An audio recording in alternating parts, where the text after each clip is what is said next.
The woman was shocked to realize that every time her best friend ate, the food would immediately transfer to her own stomach. However, her best friend didn't hold back at all. Dozens of burgers on the table were gone in an instant. The woman's stomach bloated like a balloon being inflated. She pleaded desperately, begging her boyfriend and her best friend to stop. But her boyfriend didn't care. Her best friend instead brought several large pots of rice and devoured them. Eventually, the woman died from a ruptured stomach and spleen from overeating. But the next moment, she woke up with a jolt. It turned out she had been reborn. On the day her best friend first broadcast her mukbang, even though she hadn't eaten anything, her stomach still felt full and tight. She immediately realized her friend's food was still transferring into her body. To confirm this, she ordered 20 portions of food and went to her boyfriend's house, because that was where her best friend was live streaming. In this life, she already knew her boyfriend and her best friend were cheating on her. However, she didn't immediately reveal it. Her boyfriend was shocked to see her suddenly appear and tried to chase her away. However, she instead put the food on the table and went into the camera to say she would take her friend's place. Her friend panicked, telling her not to interrupt the broadcast. However, the woman was already seated in front of the camera. Viewers were stunned by her beauty. They immediately flooded the comments, demanding that she eat. The woman smiled, immediately grabbed a mango,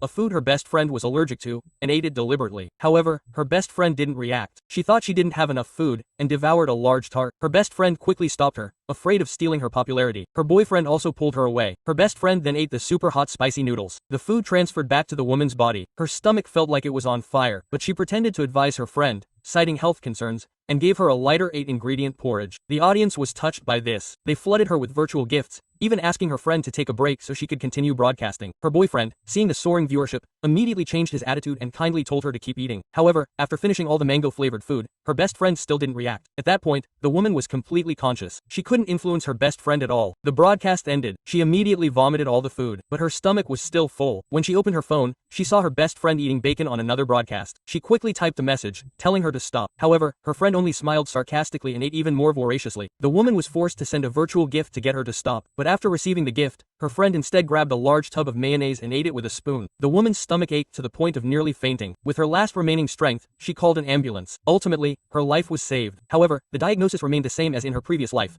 acute inflammation of the stomach and intestines. She realized that if she didn't fight, she would repeat the same tragedy. So she took a kitchen knife, went to her friend and demanded an answer as to why she was the one eating, but it was him who was suffering. Her boyfriend suddenly appeared, snatched the knife, and then gave her friend several burgers, telling the audience to see for themselves. Her friend had only eaten a few bites. The woman was already in pain and sweating profusely. However, her boyfriend slyly accused her of faking it. Finally, she was taken to the hospital. Seeing her self-tortured condition, the doctor assessed her as having a psychological problem, gave her a bottle of digestive medication and warned her that if she continued, she would be sent to a mental hospital. But just as the doctor left, her stomach cramps returned. Then he received a video message from his best friend. It turned out his best friend was eating again. His stomach ached even more. He immediately took one of the pills the doctor had prescribed. But as he stared at the bottle in his hand, he suddenly realized what was really going on.